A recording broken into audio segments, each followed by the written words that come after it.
I'm Colton Spearman here in the Gray Center in Studio B on the beautiful campus of Hastings College, and my guest today is none other than Clayton Anderson, the astronaut now and the alumni who graduated in 1981. Thank you for joining me. I appreciate it. My pleasure, sir. So, you graduated in 1981, and you've done a lot since then, but if you can we go back to 1981, the 70s, just the late 70s a little bit, and talk to me about your time at Hastings College, maybe just some fun memories that you may have? I think graduating was a fun memory. Definitely.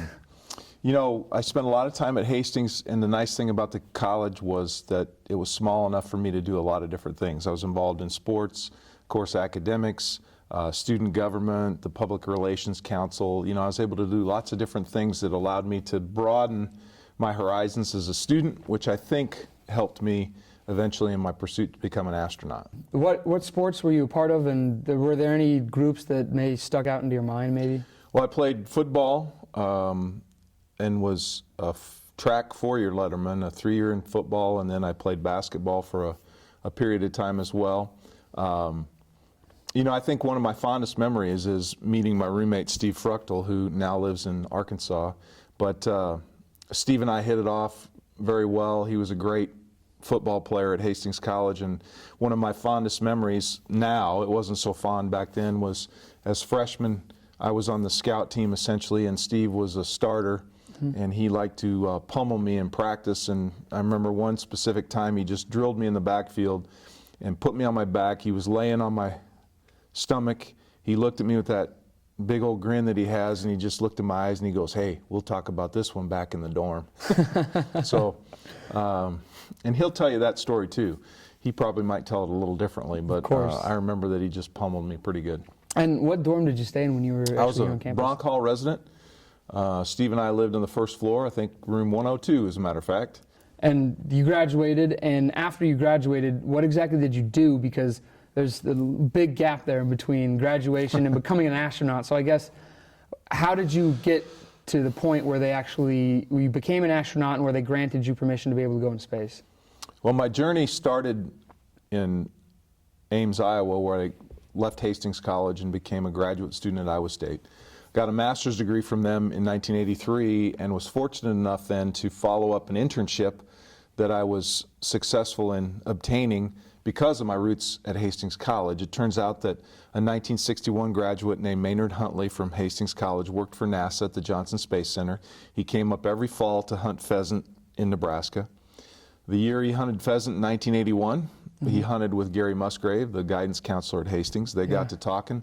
As they tromped through the woods, they discussed what they each did for a living. When Gary Musgrave found out that Maynard Huntley was a NASA employee, they discussed a student at Hastings who was very much interested in NASA. That was me, of course. Maynard Huntley provided the impetus to get summer internship application forms to Hastings, so I filled them out. I was lucky enough to be selected as an intern. I followed up with a second internship, after which NASA hired me. So the long story short was, my career as a NASA engineer and ultimately a NASA astronaut began with a tie to Hastings College that was unbeknownst to almost everyone, right? That a Hastings College graduate worked at the Johnson Space Center. So that's kind of an exciting story for me, in that the small town school of Hastings played an instrumental role in me becoming an astronaut. Definitely shows the HC advantage, that's for sure. I would think so. Yeah. So then you became an astronaut, and can you kind of walk me through what it's like, you know, when you're sitting on the launch pad, you know, you're at that vertical angle and everything, kind of, what was going through your head? And then when you did finally get into space, what was that like? Well, the main thing that was going through my head, lying on my back in my first launch, was I need to pee in my diaper. Because the length of time that you spend laying on your back puts pressure on your kidneys, and they're not used to that pressure. So most astronauts have to go to the bathroom, and the last shot I had was in the restroom on the 195-foot level at the shuttle, where I had to undo my orange suit and go to the bathroom and then get it all put back together correctly without any help, get on the shuttle, get locked in. And so I remember thinking about Niagara Falls, about the Platte River, the Missouri, turning on my faucet at my house, anything that I could do to get my brain right to urinate in my maximum absorbency garment, otherwise known as a diaper. And then the commander, C.J. Sturkow, just when I was about ready to achieve nirvana, then C.J. Sturkow calls down, "Clay, how you doing down there?" And totally broke my concentration, and I was done for the day. But once we got to 9 minutes when we were going to actually launch, you don't think about anything anymore. You think about the jobs that you have to do as part of the sequence of launch. And 8.5 minutes after liftoff, I'm putting my helmet in front of my face, and it just floats.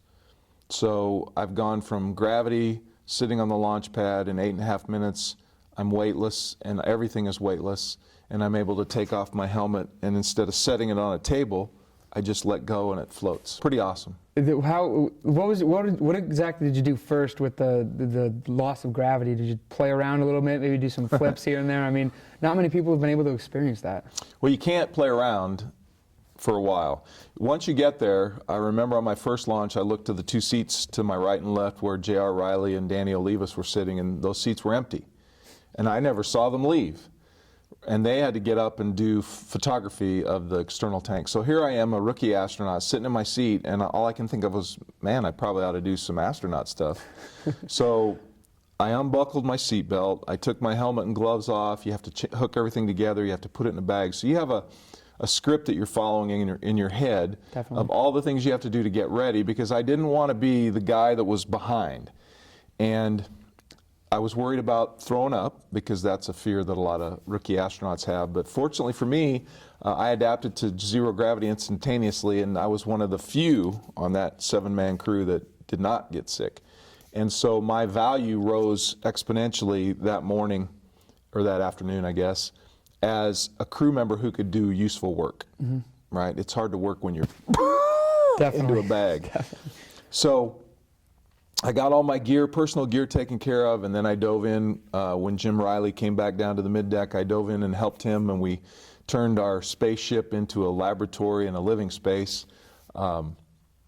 which then you got to play a little bit, right? You went to the bathroom, you took care of business, you got out of your suit and into your more casual clothes, and then it was time to enjoy some zero gravity, because one of the first things you do is, after you've prepared the orbiter, you can relax a little bit and have your first meal. So. And just talk to me about life in space, because obviously it's much different than on Earth. I guess my first question is, what was the view like? Because it's something that's always kind of been interesting to me. What is it like looking at Earth from, the external view? The view of the Earth that an astronaut receives is a privilege. Yeah. It's a privilege granted to the astronaut by virtue of America being a free country, and the fact that I actually even had an opportunity as a small town kid in Nebraska to have that view. Now, many astronauts will come back and they'll talk about the orbital perspective, that an astronaut goes and sees the Earth from orbit, and it changes their perspective. I definitely agree with that. I think that, and I've said this before, that if more humans had the opportunity to see our planet from space, we would not fight each other as much as we do. After all, look at the international partnership of 16 nations that put the space station up there. Those countries don't fight with each other. Those countries work with each other. And if we have the opportunity to do things with China or India or any other country out there, the possibility of us working together in space will diminish, in my opinion, the chance of us fighting each other on Earth. What was it like to live and work in space? I use this tagline consistently when I talk to audiences all around the country and the world, is I was Superman every day. I flew to breakfast, I flew to work, I flew to the bathroom, and I even flew when I was going to the bathroom. I was faster than a speeding bullet, right? 5 miles every second, 17,500 miles per hour. Yeah. I was more powerful than a locomotive. I could lift anything on board the station with 2 fingers if I was careful enough. Wow. I was able to leap tall buildings in a single bound. No buildings exist at 225 miles above the Earth. And hopefully, I stood for truth, justice, and the American way. Yeah, very cool. And then coming back down to Earth just a little bit, now you've returned, and now you're a Board of Trustees member here at Hastings College. What does that mean to you, and what do you think that you're going to have? What kind of impact do you think you're going to have? Ever since I had the opportunity to fly in space and represent my country as a United States astronaut, I've also represented Hastings College and Iowa State University, in addition to the state of Nebraska. All of those representations are very important to me. And I've said throughout my career that one day I would truly be able to give back. Now, most people might look at giving back as providing a $10 million endowment to Hastings or Iowa State University or something.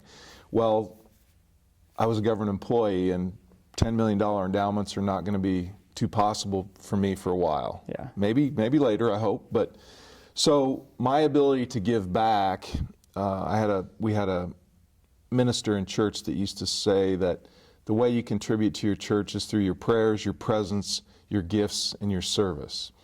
Well, service is a big thing for me, and I hope to give back through my service as a trustee member with the board at Hastings College by returning to the campus and to the state of Nebraska and talking to kids who are perhaps confused or looking at the possibilities for their future. I want to be able to tell them honestly what I went through, the experiences that I had, and how a small town kid from Ashland, Nebraska flew around the earth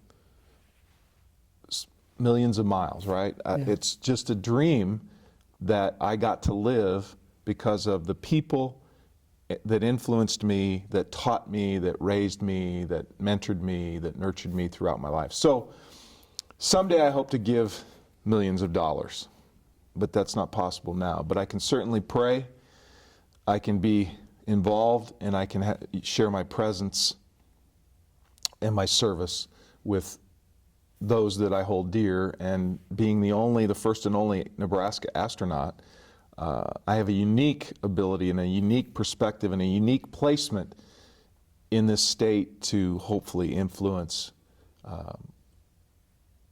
the dreams of other Nebraska youth. Well, it's very admirable, and I hope that a lot of people try and do the same thing with their futures as well. Again, this is Clayton Anderson, 1981 graduate of Hastings College. Thank you so much for taking your time out of your day to come sit with me and chat with me. I appreciate it. My pleasure, Colton. And if you need any stories about your mom from when she was at Hastings College, just give me a call, okay? I think I'll take you up on that one. Thank you so much. All right. Thank you.